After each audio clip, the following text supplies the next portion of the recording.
Hello everyone, this is Yana Smakula for SimonsSTM.com. Welcome back for another Yippee For Yana video.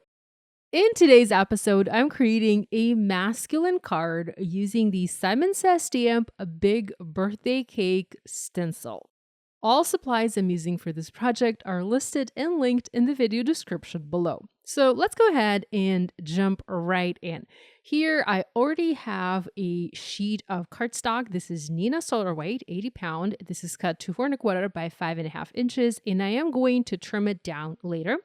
I'm using one of the waffle flower grip mats. This is the original one, but there are new versions available now. And I'm starting to ink blend one of these stencil layers. Now, I don't want to ink blend the entire cake as that is a little bit too big for the idea that I have in mind. I want to ink blend just the top tier of the cake and then add long, skinny candles on top. So we're going to do a little bit of altering today. I am using Best Ever Craft Tape from Spellbinders, the super wide version, to mask the parts of the stencil that I'm not going to use because, again, I am only ink blending that top layer. So I started with a seafoam ink and I ink blended the base cake layer with seafoam. Next, I'm using a smaller blending brush. I was using a large blending brush from Simon before, and now I'm using a smaller or a detail blending brush. And I'm ink blending surf ink on top. I also added a little bit of the yellow tape over there at the top, and this is basically just a little guide for me to help me align these stencil layers. You don't really need that guide there, but I don't know, it just felt helpful to me at the time.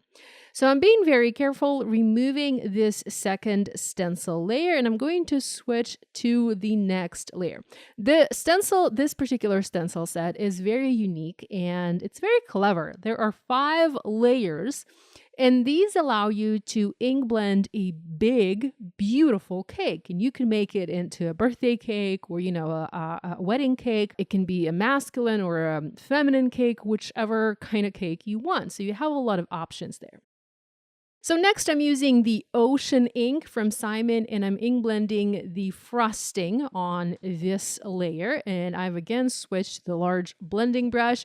Like I said, this is a fabulous stencil. And by the way, there's also a set of coordinating dies available. So if you want to cut this out, you do have that option. And the dies, there are options with the dies too, because they allow you to cut separate layers and you can cut the candles separately, and many pieces can be cut separately, giving you more customization options. So again, fabulous stencil set, and if you want to do more with this stencil, you can also get the coordinating dies. I'm not really using the coordinating dies today. You will see me use a little die for the flame at the very end of this video, just because I wasn't particularly happy with how I ink blended the flame on the candles. So you'll see me do that. You'll see me use that, but really, I'm not really using the coordinating dies. This is almost a 1-layer card. Now I'm placing the 4th stencil layer, and this basically adds a little detail or a little shading to the frosting. And I'm going to ink blend that using gray ink. Ideally, I would want to ink blend this using even a darker teal color, but I don't have a darker teal color in my stash. So to create a shadow or to darken that teal that I already have there, I am going to use gray. So this is Charcoal by Simon Says Stamp, and again, using a detail brush to add this onto my panel. Using gray is a great option to stretch your inks because, again, we don't always have all the colors in the world, so we can use gray to add a little bit of darkness to that color.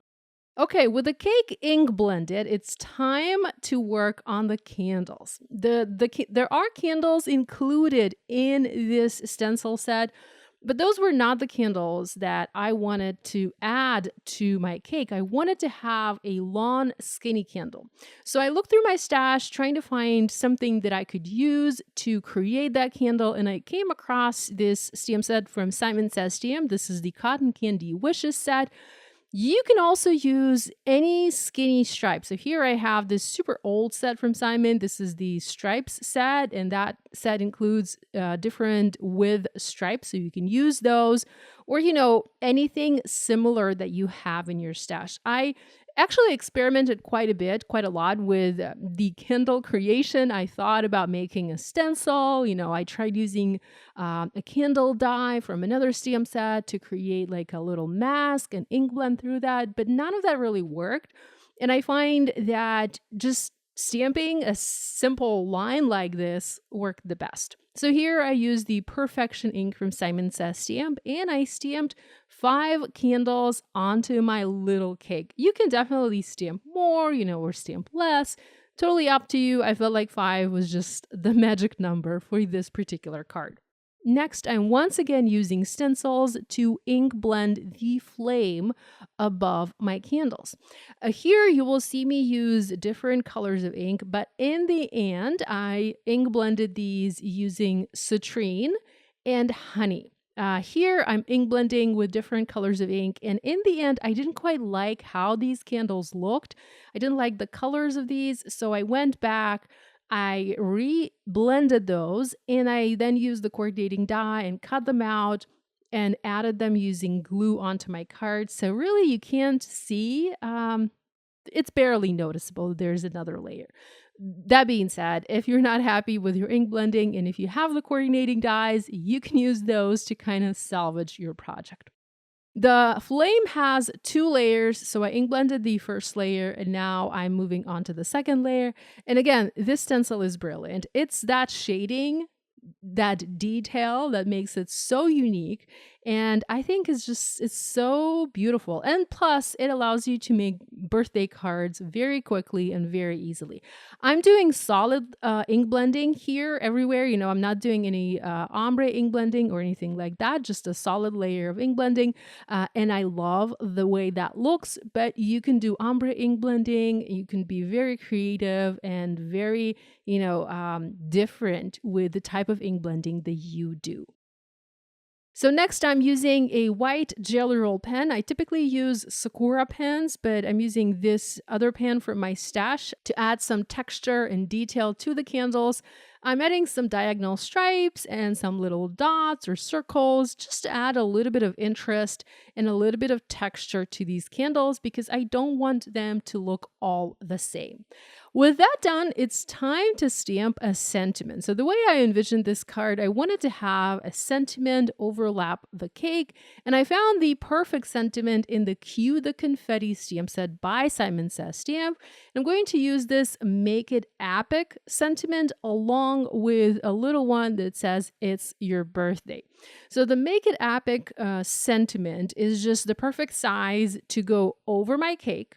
And I'm using my Mini Misty stamping tool and the Versaclear ink from Simon Says Stamp and Tsukineko, and I'm just stamping this directly over the cake.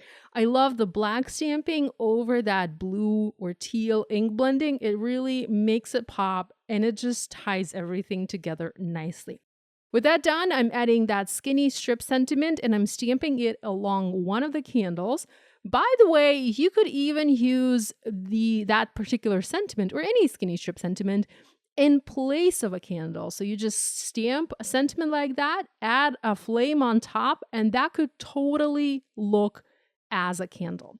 Okay, next I have these little like confetti or detail or sparkle pieces, I don't know what to call them, from the set that I was just using, the Cotton Candy Wishes set. And I figured I wanted to add a little bit of that stamping over the candles. So I used the charcoal ink. It's the same one that I use for ink blending, and I stamped that over the candles, and I kind of like that look. It added a little bit of whimsy to this card. I'm using my paper trimmer, and I'm trimming this panel to 3 3/4 inches by 5 inches because I will be foam mounting this onto an A2 card base, and I would really like to have a little bit of a border here. I'm using sea glass panel or sea glass A2 card base from Simon Says Stamp. Here I have added another panel, like a scrap panel from the back of my main panel. I used double-sided tape for that, and that made my main panel a little bit sturdier. And then I used foam adhesive squares and I popped this panel onto my card. Next, I added some splash dots just to add a little bit of embellishments here. And now, just when I thought that this card was done, I realized I didn't quite like how the flame looked. So like I mentioned earlier, I re-ink blended the candles or the flames. I cut the images out and now I'm using my embellishment wand, barely art glue, and I'm just placing those flames over the ink blended flames on my panel, and this is going to finish my card. So here's a look at the finished project created with the Simon Says Stamp Big Birthday Cake Stencil. I enjoyed having fun with this stencil. It's a brilliant set and I can't wait to use it again and make larger cakes for my cards. Thanks so much for spending time with me today. Love you guys, and I'll see you again next time.